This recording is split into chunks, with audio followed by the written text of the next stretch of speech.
Welcome to tech learning, welcome to the class of mathematics. আজকে আমরা ম্যাথামেটিক্সের আরও একটা ইম্পর্টেন্ট এবং আলাদা টপিক নিয়ে এসেছি। আর আজকের টপিক হলো পরিমিতির গোলক, যেটাকে ইংলিশে বলা হয় স্ফেয়ার। পরিমিতি থেকে কিন্তু প্রত্যেকবার কিন্তু কোশ্চিন এসে থাকে, আর আগের বার কিন্তু অর্ধেক কোশ্চিন মানে 10টি কোশ্চেনের মধ্যে 5টি কোশ্চেন শুধু পরিমিতি থেকে এসেছিলো। ঠিক আছে, এই পরিমিতির কিন্তু অনেকগুলো চ্যাপ্টার রয়েছে, এই জন্য এক একটি চ্যাপ্টার আলাদা আলাদা করে কিন্তু নিয়ে আসা হচ্ছে। এই জন্য প্রত্যেকটা ক্লাস কিন্তু মন দিয়ে দেখবে, অবশ্যই অঙ্কগুলোকে প্র্যাকটিস করবে, তাছাড়া কিন্তু পরীক্ষায় কিন্তু করে আসা কিন্তু অসম্ভব হয়ে যাবে। তাহলে দেখো, প্রথমে আমরা গোলক সম্পর্কে অঙ্ক স্টার্ট করার আগে আমরা গোলকের যে বেসিক কিছু আমাদের যে ফর্মুলা রয়েছে সেগুলো আমরা প্রথমে জেনে নেব। গোলকটা কি, গোলকের সূত্রগুলো কি কি রয়েছে আমাদের সেগুলো। তাহলে দেখো, প্রথমেই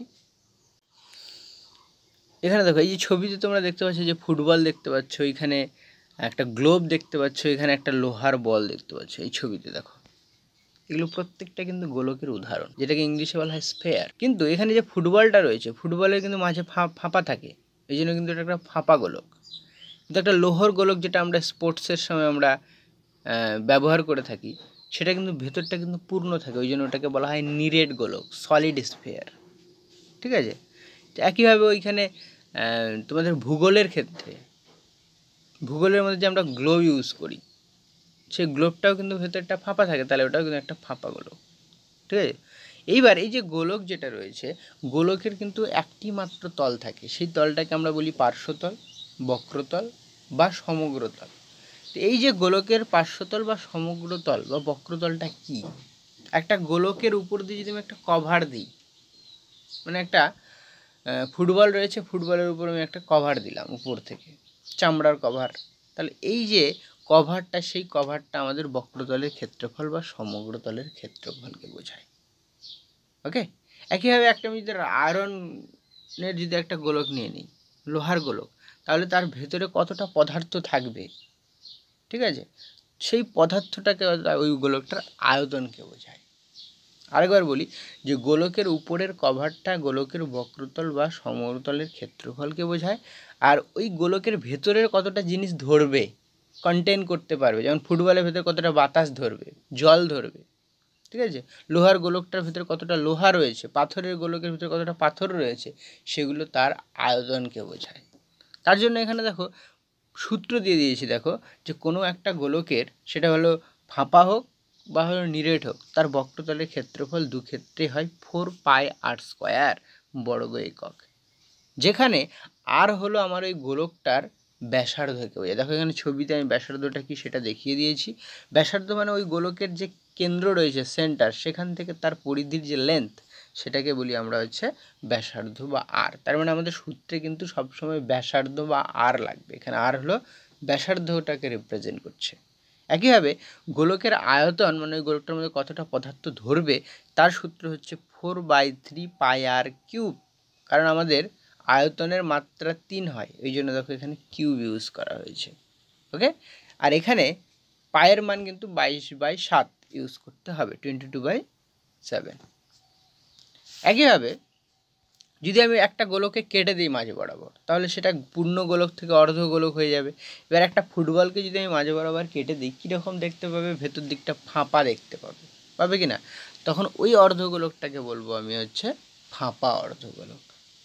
ঠিক আছে, তাহলে এই ফাঁপা অর্ধগোলকের ক্ষেত্রে বক্রতলের সূত্র বা সমগ্রতল, বক্রতল সমগ্রতল ফাঁপা অর্ধগোলকের ক্ষেত্রে সেম হয়, সেটা হবে আমাদের 2πr²। যেহেতু অর্ধেক করে দেওয়া হলো, 4πr² ছিল, এটা হয়ে গেল তার অর্ধেক, 2πr²। কিন্তু নিরেট যদি অর্ধগোলক হয়, মানে একটা লোহার গোলককে যদি মাঝে বরাবর কেটে দিই, বা তরমুজ যদি হয় একটা নিয়ে যদি মাঝে বরাবর কেটে দিই, তাহলে মাঝখানটা তো তরমুজ তো থাকবে, ফাঁপা তো থাকবে না, তখন সেটাকে বলি আমি হচ্ছে নিরেট গোলক। এই যে নিরেট গোলকের বক্রতলের ক্ষেত্রফল কিন্তু 2πr² হয়, কিন্তু সমগ্রতলের ক্ষেত্রফল হয়ে যায় আমাদের 3πr²। মানে নিরেট অর্ধগোলকের ক্ষেত্রে বক্রতল আর সমগ্রতল সেম হয় না। এখানে কোশ্চেন এক জায়গায় মিস্টেক হয়ে গেছে, এখানে 3πr², এটা বক্রতল না, এটা হলো সমগ্রতলের ক্ষেত্রফল হবে। কী হবে? সমগ্রতলের ক্ষেত্রফল। তাহলে বক্রতলের ক্ষেত্রফল কী হবে? বক্রতলের ক্ষেত্রফল 2πr² হবে। ঠিক আছে, তাহলে নিরেট গোলকের বক্রতলের ক্ষেত্রফল হয় আমাদের 2πr², আর নিরেট গোলকের সমগ্র তলের ক্ষেত্রফল হয় 3πr²। ওকে, অর্ধগোলকের আয়তন কী হবে? পূর্ণ গোলকের আয়তন ছিল 4/3πr³, তাহলে অর্ধগোলক মানে অর্ধেক হয়ে যাবে 2/3πr³। ঠিক আছে, এখানে অর্ধগোলক মানে এইখান থেকে নিয়ে যদি এতটুকু আমরা নিই, সেটা কিন্তু অর্ধগোলককে বোঝাবে। ওকে, তারপরে চলে আসছে এবার কোশ্চেন আনসার নিয়ে আলোচনায়। দেখো ফার্স্ট কোশ্চেন কী দেখতে পাচ্ছ, দেখো বলেছে একটি বলের ব্যাস, বল তো আমাদের গোলককে বোঝায়, ব্যাস বলেছে 42 সেন্টিমিটার। তাহলে বলেছে ওই বলটিতে কতটা চামড়া আছে, চামড়া আছে মানে উপরের কভারের কথা বলেছে, আর উপরের কভার মানে আমাদের বক্রতলের ক্ষেত্রফলটাকে ইউজ করতে হবে। তার মানে এখানে কোন সূত্র ইউজ হবে? বক্রতলের ক্ষেত্রফল। ঠিক আছে, তাহলে আমাদের বক্রতলের ক্ষেত্রফলের সূত্র আমরা কি জানলাম? এখানে কিন্তু বল বলেছে, পূর্ণ বা অর্ধেক বলেনি, মানে এটা কিন্তু পূর্ণ গোলকের কথা বলা হয়েছে। তাহলে বক্রতলের ক্ষেত্রফল সূত্র জানলাম 4πr², যেখানে আর হলো কিন্তু আমাদের ওই গোলকটার ব্যাসার্ধ, কিন্তু এখানে আমাদের দেওয়া আছে ব্যাস। এবার আমাদের ব্যাস দেওয়া আছে, আমি তো অঙ্কের মধ্যে ব্যাসার্ধ ইউজ করি, তাহলে সেই ব্যাসটাকে ব্যাসার্ধ করতে গেলে আমাদের 2 দিয়ে ভাগ করে দিতে হবে। তার মানে ব্যাস ছিল 42, 2 দিয়ে ভাগ করলে হয়ে যাবে 21। তার মানে এখানে আরের জায়গায় তুমি 21 যদি বসিয়ে দাও, পায়ের জায়গায় 22/7 বসিয়ে দাও, তাহলে ক্যালকুলেশন করলে তুমি যেটা পাবে সেটা হলো কতটা চামড়া লাগবে সেটা। ওকে, তাহলে এখানে দেখো 4-এর জায়গায় 4 রাখছি, পাই মানে 22/7 লিখছি, আর দেখো আর এর স্কোয়ার মানে আর দুবার লিখতে হবে, মানে 21 এখানে আর, এখানে তাহলে লিখতে হবে 21 × 21। কোনো অসুবিধা নেই অবধি বুঝতে। এবার দেখো 7 দিয়ে যদি আমি এখানে 21কে কেটে দিই, তাহলে হবে 3। ওকে, তাহলে এইখানে আমাদের কত কত পড়ে রইলো? দেখো এখানে 4 পড়ে রইলো, এখানে 22 পড়ে রইলো, আর এখানে 21-এর সঙ্গে 3 গুণ করলে 63 পড়ে রইলো। ঠিক আছে, এইবার দেখো এখানে 63-র সঙ্গে এখান থেকে না 22 থেকে একটা 2 বের করে নেব, তাহলে 63 × 2 মানে 126। 126-এর সঙ্গে এখানে যদি 4 গুণ করি, তাহলে হবে কত? 126 × 2 252, 252 × 2 মানে 504। তার মানে এখানে 22 থেকে যেহেতু 2 বের করলাম, এখানে একটা 11 পড়ে রইলো, আর এখানে পড়ে রইলো 504। তোমরা এমনি যেভাবে গুণ করো সেভাবে করতে পারো। আমি এখানে 11টাকে সবসময় সাইডে করে নিলাম, কারণ এখানে 11-র একটা গুণের একটা শর্টকাট নিয়ম আমি ইউজ করবো বলে। দেখো এখানে 504-এর সঙ্গে 11কে গুণ করার একটা শর্টকাট নিয়ম বলে দিই, যে লাস্ট ডিজিটটা যেরকম আছে 4, 4টাকে ওই রকমই রাখবে। ওকে, এই যে 4-এর সঙ্গে তার আগের ডিজিট 0 যোগ করে দাও, তাহলে 4 আর 0 যোগ করলে 4 হয়, এটাকে আবার লিখবে। এবার এই 0-র সঙ্গে তার আগের ডিজিটটা যোগ করে দাও, 0-র সঙ্গে 5 যোগ করে দিলে 5 হবে। তারপরে এই যে এই পাশের যে ধারের যে ডিজিটটা রয়েছে 5, সেটাকে আবার একবার লিখে দিতে হবে। মানে শেষের যে ডিজিটটা সেটা 4 আছে 4 থাকবে, আর প্রথম ডিজিটটা 5 আছে 5 থাকবে, আর মাঝের ডিজিটগুলো যোগ করে করে লিখতে হবে, তাহলে তুমি হচ্ছে গুণফলটা পেয়ে যাবে। তাহলে কত হলো? 5544। আমাদের যেহেতু সেন্টিমিটার ছিল ব্যাস, তাহলে আমাদের এখানে ক্ষেত্রফল হবে সেন্টিমিটার স্কোয়ার বা বর্গ সেন্টিমিটার, মানে দেখো ডি নম্বর অপশানটা। ঠিক আছে, এই 11-র রুলটা আমি আরেকবার তোমাদের বারবার দেখাবো অঙ্কের ক্ষেত্রে, যাতে করে তোমাদের ইজি হয়ে যায়। আচ্ছা, এই ধরনের অঙ্কে তোমাদের অঙ্কটা না করে অপশান থেকে অঙ্ক করারও একটা নিয়ম রয়েছে। কিভাবে? এইখানে যে সমস্ত অপশানগুলো তোমাদের 11 দ্বারা ভাগ যাবে, সেটা হয়ে যাবে তোমাদের অ্যান্সার। এবার এই যে অপশানগুলো রয়েছে 11 দ্বারা কোনটা কোনটা ভাগ যাচ্ছে, তোমরা প্রত্যেকটা যদি চেক করে দেখো, একমাত্র ডি নম্বর অপশানটা 11 দ্বারা ভাগ যাবে। এবার তুমি 11 দ্বারা তাহলে কি প্রত্যেকটাকে আমরা কি ভাগ করে করে দেখব? না, তার জন্য আমাদের একটা নিয়ম রয়েছে। দেখো এখানে যে 5544, এটা আমাদের অপশানের উত্তর হলো, তো এটাকেই তুলে নিই। দেখো প্রথম ডিজিটটাকে নিয়ে একটা ডিজিট ছেড়ে দিয়ে আরেকটাকে যোগ করব, তাহলে 5 আর 4 কত হচ্ছে? 9। একইভাবে পরে যে ডিজিটগুলো পড়ে থাকলো সেগুলোকে এবার যোগ করে দেবো, আবার 5 আর 4 9 হলো। 9 থেকে 9 এবার বিয়োগ করে দিলে চলে আসছে 0। এই যে 0 11 দিয়ে ভাগ যায়, বা 0 আসতে পারে, 11 আসতে পারে, 22 আসতে পারে, 33 আসতে পারে, এইরকম সংখ্যা যদি আসে তাহলে বুঝবে যে এই অপশানটা 11 দ্বারা ভাগ যাবে। একইভাবে আমি যদি 5100 প্রথম অপশানটা যেটা রয়েছে সেটা যদি চেক করি, দেখো এখানে 5 রয়েছে প্রথম ডিজিট, তারপরে একটা ডিজিট ছেড়ে আরেকটা ডিজিট 0 রয়েছে, তাহলে 5 আর 0 যোগ করলে কত হয়? 5 হয়। একইভাবে বাকি ডিজিটগুলো পড়ে থাকলে 1 আর 0, 1 আর 0 যোগ করলে 0 হয়ে 1 হয়। 5 আর 4-এর মধ্যে তুমি যদি বিয়োগ করা হয়ে যাবে আমাদের দেখো 4।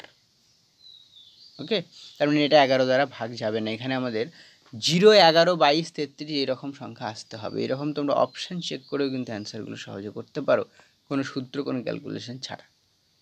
ঠিক আছে, কিন্তু এখানে এক জায়গায় তোমরা আটকে যেতে পারো, যদি দুটো অপশান 11 দ্বারা ভাগ চলে যায়, তখন কিন্তু তোমাদের আর কোনো নিয়ম থাকবে না, তখন তোমাদের অঙ্কটা কিন্তু করতেই হবে। এই জন্য সূত্র আগে, শর্টকাটটা পরে।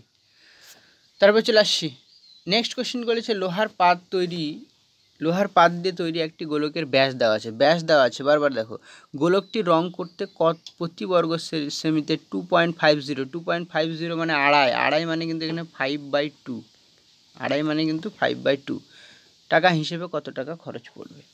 তাহলে দেখো, প্রথমে আমাদের বলেছে রং করা মানে উপরের চারিদিকে রং করা, মানে বক্রতলের ক্ষেত্রফল বের করে এই যে আড়াইটা সেটাকে গুণ করে দিলে তুমি টাকাটা পেয়ে যাবে। তাহলে বক্রতলের ক্ষেত্রফল 4πr², বক্রতলের ক্ষেত্রফল 4, পাই বলতে 22/7, r² বলতে দেখো এখানে 14টা কিন্তু ব্যাস রয়েছে, তাহলে ব্যাসার্ধ কত হবে আমাদের, ব্যাসার্ধ বা আর হবে 14/2, তার মানে 7, তার মানে এখানে r² মানে 7 দুবার লিখবো, তাহলে আমি পেয়ে গেলাম বক্রতলের ক্ষেত্রফল। এই বক্রতলের ক্ষেত্রফলের সঙ্গে এই যে প্রতি বর্গ মিটারে আড়াই টাকা মানে 5/2, এটা যদি গুণ করে দাও তাহলে তুমি মোট টাকার পরিমাণটা পেয়ে যাবে, কত টাকা খরচ হবে। তাহলে এই যে 7-এর সঙ্গে এখানে একটা 7 কেটে দিলাম। এবার দেখো, এখানে যদি আমি এই যে 5 আর যে 7কে গুণ করি, 5-এর সাথে গুণ করলে কত হয় 35, 35-এর সঙ্গে এখানে 22 থেকে যদি একটা 2 বের করে নিয়ে যায়, তাহলে 35 দ্বিগুণ হয়ে যাবে 70। এই যে 2টা রয়েছে, সেই 2 দিয়ে আমি এখানে 22 কেটে এটাকে 11 করে দিই, তাহলে 5 7 35, 35-এর সঙ্গে যদি 4 গুণ করো তাহলে হয়ে যায় কত, 35 দুগুণ 70, 70 দুগুণ হচ্ছে 140 × 11। 2 দিয়ে 4 এখানে 22 কেটে 11 করে দিলাম, 5 7 35, 35-এর সঙ্গে 4 গুণ করলে 140, 140-এর সঙ্গে 11 রুল লাগিয়ে দেবো। 11 রুলটা আরেকবার বলছি, দেখো লাস্ট ডিজিটটা 0টা যেরকম আছে সেরকম লিখে দেবো, 0-এর সঙ্গে তার আগের ডিজিট যোগ করে দাও, 0 আর 4-এ যোগ করলে 4 হয়, 4-এর সঙ্গে তার আগের ডিজিট যোগ করে দাও, 4 আর 1-এ যোগ করলে 5 হয়। এবার এই একটা প্রথমে যেটা আছে সেটা অ্যাজ ইট ইজ লিখে দিতে হবে, তাহলে 1540। তোমরা এমনি যেভাবে গুণ করো সেভাবে করতে পারো, শর্টকাট মেথডেও করতে পারো। তার মানে এখানে 1540 মানে 1540 টাকা আমাদের রং করতে খরচ হবে। ঠিক আছে, এত টাকা। নেক্সট কোশ্চেনে চলে আসছি। একটি নিরেট অর্ধগোলকের ব্যাসার্ধ বলেছে 14 সেন্টিমিটার, বলেছে সমগ্রতলের ক্ষেত্রফল কী হবে। এখানে কিন্তু অর্ধগোলক বলেছে, আর অর্ধগোলকের আবার কি নিরেট অর্ধগোলকের সমগ্রতলের ক্ষেত্রফল আমরা জানি 3πr², 3πr²। দেখো এখানে 14টা কিন্তু ব্যাসার্ধ বলা আছে, ব্যাসার্ধ মানে আর বলা আছে। ঠিক আছে, তাহলে তুমি 3 জায়গায় 3 রাখবে, পাই মানে 22/7 লিখবে, r² বলতে এখানে 14 × 14, 14 × 14, তাহলে এখানে 7 দিয়ে এখানে 14 কাটলে 2 হবে। এইবার 14 দুগুণ 28, 28-এর সঙ্গে আমি 3টা গুণ করে নেব, তাহলে 28-এর সঙ্গে তুমি যদি সাইডে 3 গুণ করে নাও, কী করে 28 আছে, 14 দুগুণ 28, আর সামনে একটা 3 রয়েছে, তাহলে 3 আসছে 24-এ 4, আর থাকলো 2, 3 দুগুণ 6, 6 আর 2 হচ্ছে 8। ঠিক আছে, এই যে 84 হলে 84-এর সঙ্গে এখানে কি করব, আমি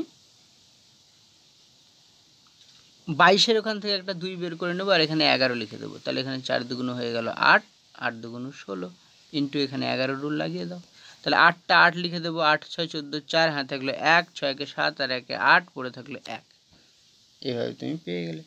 ঠিক আছে, এখানে আবার অপশান চেকের মাধ্যমে করা যেত। দেখো এখানে 1848, প্রথম ডিজিট 1, এখানে কত ছিল 1848, এটা 11 দ্বারা ভাগ যাচ্ছে কিনা সেটা কীভাবে চেক করো, দেখো 1-এর সঙ্গে 4 যোগ করো, একটা ডিজিট ছেড়ে, 4 1 5, আর এইখানে 8 আর 8-এ 16 যোগ করো।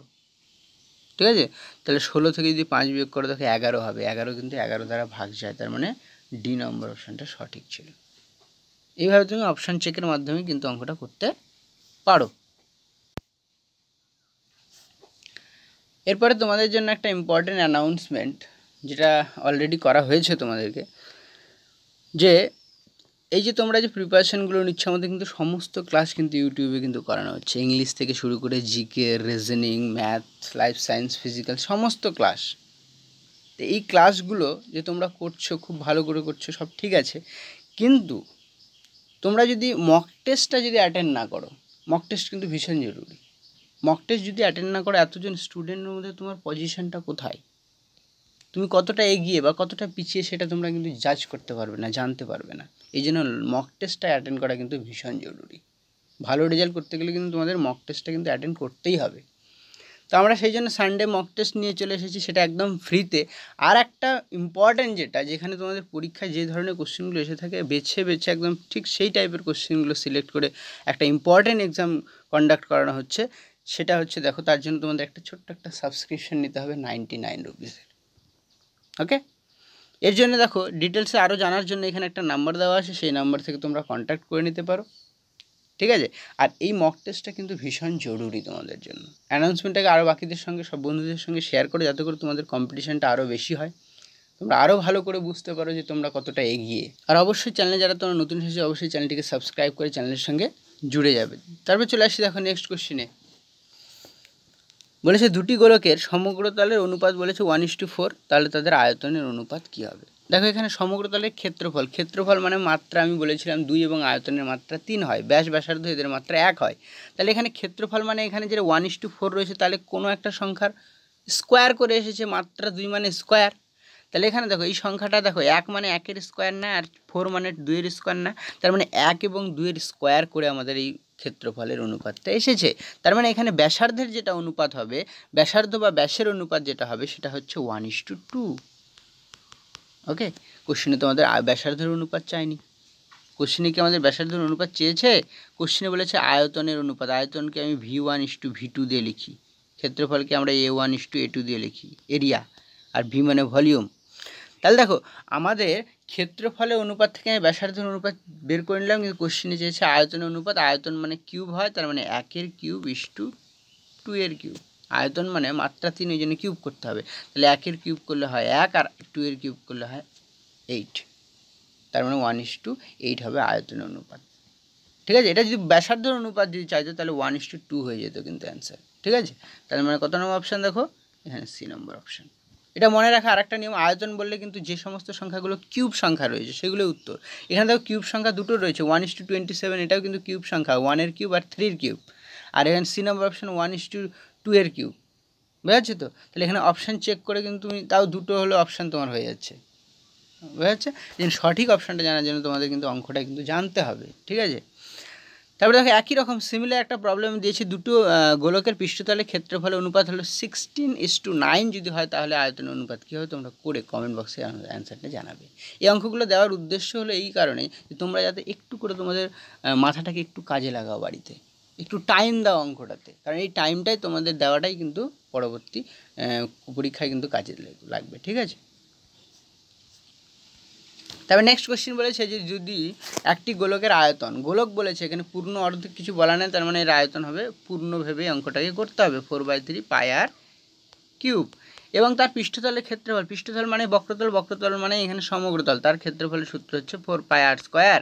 তাহলে কোশ্চেন বলেছে আর এর মান কত, সরি আর না, ব্যাস কত বলেছে, কোশ্চেন বলেছে ব্যাস কত, আর চাইনি, ব্যাস চেয়েছে। তাহলে দেখো এখানে 4 আর 4 উভয় পাশ থেকে আউট করে দিলাম, এখানে পাই উভয় পাশ থেকে বাই, এখানে আর দুটো ছিল, এখানে আর 3টে রয়েছে, তাহলে এখানে কেটে যাওয়ার পরে এখানে একটা আর থাকবে, এদিকে সবই কেটে গেল মানে এখানে 1 থাকছে, তাহলে r/3 = 1, তার মানে আর এর মান হবে 3টে, ওই পারে গিয়ে গুণ হবে 3×1=3, তার মানে আর বা ব্যাসার্ধ হয়ে যাবে আমাদের 3, তার মানে সি নম্বর অপশান। কিন্তু কোশ্চেনে তো ব্যাসার্ধ চাইনি, কোশ্চেনে তো ব্যাস চেয়েছে, তাহলে কিন্তু ব্যাস আমাদের হয়ে যাবে 6, সেটা অপশানে দেওয়া নেই, এই জন্য আমি ই নাম্বার দিয়ে আমি করে দিলাম একটা 6। ওকে, এখানে ব্যাসার্ধ বললে, হ্যাঁ আর বা ব্যাসার্ধ বললে উত্তরটা হলো সি নম্বর অপশান হবে। যদি ব্যাস বলে তাহলে কিন্তু উত্তর এখানে কিন্তু দেওয়া নেই, সেটা 6 হবে, কারণ ব্যাসার্ধ থেকে ব্যাস করতে গেলে আমাদের 2 দিয়ে গুণ করতে হয়, ঠিক আছে। ওই জন্য ই নম্বর অপশান দিয়ে আমি 6টা লিখে দিলাম এক্সট্রা করে। নেক্সট কোশ্চেন কি বলেছে, 14 সেমি ব্যাস বিশিষ্ট একটি গোলকে গলিয়ে 3.5 সেমি দৈর্ঘ্যের ব্যাসার্ধের কতগুলো নিরেট গোলক তৈরি করা যাবে। একটা গোলক গলানো মানে তার আয়তনকে বোঝায়, গলিয়ে আবার ছোট ছোট ছোট ছোট অনেকগুলো গোলক তৈরি করা হয়েছে যাদের ব্যাসার্ধ বলা আছে 3.5, আর এখানে 14টা কিন্তু ব্যাস, 14টা কিন্তু ব্যাস, আর 3.5টা কিন্তু ব্যাসার্ধ। তাহলে দেখো এই ক্ষেত্রে অঙ্ক করার নিয়ম হচ্ছে যে আমাদের বড় গোলকটা যেটা রয়েছে, যার হলো ব্যাস 14 সেমি, তার আয়তন বের করে ভাগ করতে হবে ছোট গোলক যেটা রয়েছে যার ব্যাসার্ধ 3.5 সেমি, সেটার আয়তন দিয়ে। তাহলে দেখো বড় গোলকটার আয়তন কী হবে, 4/3 পাই আর কিউব, দেখো এখানে ব্যাস রয়েছে হলো 14, তাহলে ব্যাসার্ধ বা আর হবে কত, 7, তার মানে আর কিউব বলতে 7 × 7 × 7 3 × 7, ডিভাইডেড বাই ছোট গোলকটা কিন্তু ব্যাসার্ধই দেওয়া আছে, এখানে কিন্তু অর্ধেক করার দরকার নেই, তার আয়তন কী হবে 4/3 পাই, ওর ব্যাসার্ধ 3.5 ইন্টু 3.5 ইন্টু 3.5। ওকে, দেখো 4/3 উপর কাটা, পাই উপর নিচে কাটা। এই যে 3.5 রয়েছে নিচে, উপর রয়েছে 7, 3.5 মানে কিন্তু 3.5 মানে হচ্ছে 7-এর অর্ধেক, তার মানে 3.5 দিয়ে যদি 7কে ভাগ করি 2 হয়, কারণ 3.5-এর ডবল হলো 7, তাহলে কে কাটলে 2 হবে। একইভাবে এই 3.5 দিয়ে 7কে কাটলেও 2 হবে, এই 3.5 দিয়ে 7কে কাটলেও 2 হবে, তাহলে 3টা 2 মানে 2 গুণ 2 গুণ 2 মানে হলো কত, 2 গুণ 2 গুণ 2 মানে হয়ে যায় আমাদের 8। তার মানে এই যে ছোট গোলক আমাদের তৈরি হবে 8টা, বড় গোলকটাকে গলিয়ে ছোট ছোট ছোট ছোট গোলক যদি তৈরি করা হয় তাহলে আমাদের গোলক তৈরি হবে 8টা, মানে সি নম্বর অপশন। একইভাবে আর একটা অঙ্ক দিয়েছি হোমওয়ার্ক, কিন্তু এখানে দেখো 8 সেমি ব্যাসার্ধ বিশিষ্ট, ব্যাস না কিন্তু, ওকে 8 সেমি কি বলেছে, ব্যাসার্ধ বিশিষ্ট একটি গোলককে গলিয়ে 1 সেমি ব্যাসার্ধ, দুটোই কিন্তু ব্যাসার্ধ, এখানে অর্ধেক করার দরকার নেই, ঠিক আছে। তাহলে অঙ্কটা করে এর অ্যান্সারটা কমেন্ট বক্সে জানাবে, ঠিক আছে। এখানে কিন্তু দুটোই ব্যাসার্ধ রয়েছে, এটা কিন্তু খেয়াল রাখবে, হ্যাঁ, কোশ্চেনে এরকম ছোটো ছোটো ছোটো ছোটো চেঞ্জ কিন্তু থাকবে। তারপর নেক্সট অঙ্ক, ভেরি ভেরি ইম্পর্টেন্ট অঙ্ক বলেছে, একটি গোলকের ব্যাসার্ধের দৈর্ঘ্য 50% বৃদ্ধি পেল, তাহলে বক্রতলের ক্ষেত্রফল বা সমগ্রতলের ক্ষেত্রফল যেটাই দিক, উত্তর সংখ্যা সূত্র আমাদের একটাই, তাহলে বলেছে কত পার্সেন্ট বৃদ্ধি পাবে। তাহলে দেখো এর জন্য একটা সূত্র রয়েছে, 2x প্লাস, বৃদ্ধি পেলে প্লাস, হ্রাস পেলে মাইনাস, ঠিক আছে। এই জন্য সূত্রতে আমি প্লাস মাইনাস দুটো দিয়ে দিলাম, x²/100 এত পার্সেন্ট ক্ষেত্রফল বৃদ্ধি বা হ্রাস পাবে।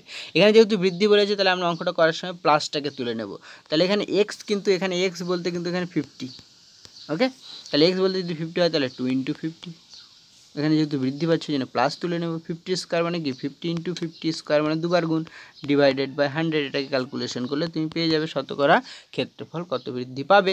তাহলে এখানে দুটো শূন্য, এখানে দুটো শূন্য উপর নিচ কেটে দিলাম, তাহলে 50 × 2 করলে কত হবে 100 হবে, প্লাস 5 × 5 করলে 25 হবে, এত পার্সেন্ট, তার মানে 125% হয়ে যাবে উত্তর। একইভাবে এইখানে যদি বৃদ্ধি না বলে যদি আমাদের হ্রাস বলতো, তাহলে এখানে 100 + 25-এর জায়গায় চলে আসতো আমাদের কত, 100 - 25 চলে আসতো, ঠিক আছে না, তখন এত পার্সেন্ট হয়ে যেত। বৃদ্ধি না বলে যদি হ্রাস বলতো, হ্রাস বললে আমাদের এখানে 100 + 25-এর জায়গায় চলে আসতো 100 - 25 মানে 75% হয়ে যেত, ওকে, তখন উত্তরটা। তো কোশ্চেনে তোমাদের এখানে আমরা বৃদ্ধি শেখাচ্ছি, আমি পরীক্ষায় তোমাদের হ্রাস দিয়ে আসতে পারে, যে কোনো কিছু আসতে পারে, এই জন্য সূত্রটাই কিন্তু ঠিকঠাক জানতে হবে, ঠিক আছে। এটা কিন্তু শর্টকাট মেথডের দ্বারা করানো হলো, ডিটেল মেথডের দ্বারা করালে অঙ্কগুলো কিন্তু অনেক বড় হয়ে যাবে, ঠিক আছে। একই রকম আরেকটা অঙ্ক তোমাদের প্র্যাকটিসের জন্য দিয়ে দিলাম, হোমওয়ার্ক নাম্বার 3, একটি গোলকের ব্যাসার্ধের দৈর্ঘ্য 20% বৃদ্ধি পেলে, এখানে বৃদ্ধিটা দেওয়া আছে, তোমার বৃদ্ধি হ্রাস দুটোই করে কমেন্ট বক্সের অ্যান্সারটা অবশ্যই কিন্তু জানাবে, ঠিক আছে। আর আবারও বলে দিচ্ছি যে মক টেস্ট যেটা রয়েছে তার সাবস্ক্রিপশনটা নিয়ে নেবে, কারণ তোমাদের যতটাই প্রিপারেশান নাও, তুমি প্রিপারেশানটা কতটা তোমাদের হয়েছে সেটা জাজ করার জন্য তোমাদের কিন্তু মক টেস্টটা ভীষণ জরুরি, ঠিক আছে। তাহলে আজকের ক্লাসটি এ অবধি, ক্লাসগুলোকে ভালো করে দেখো, সময় একেবারেই খুব কম। আর একটা কথা বলি যে মক টেস্টে তোমাদের কিন্তু টোটাল 10টা কিন্তু হলো মক টেস্টের এখানে ব্যবস্থা রয়েছে, ফুল লেন্থ একদম 115 নম্বরের, তার মধ্যে 8টি হবে তোমাদের গুগল ফর্মের মাধ্যমে আর 2টো হবে ওএমআরের মাধ্যমে। ওএমআরের মাধ্যমে এই কারণে, কারণ তোমাদের পরীক্ষাটা তো ওএমআরে দিতে হয়, এই জন্য ওএমআর কী করে ফিল আপ করতে হয় সেটারও কিন্তু প্র্যাকটিস ভীষণ জরুরি, এই জন্যই কিন্তু 2টো এক্সাম তোমাদের ওএমআরের উপর না হবে একদম যখন পরীক্ষা ঠিক তার আগে আগে, ওকে। আর বাকি টাইমগুলোতে আমরা 8টা যে ফুল লেন্থ মক টেস্ট রাখছি সেটা হচ্ছে একদম গুগল ফর্মের মাধ্যমে, ওকে। তাহলে আজকের ক্লাসে অবধি, have a good day and bye bye.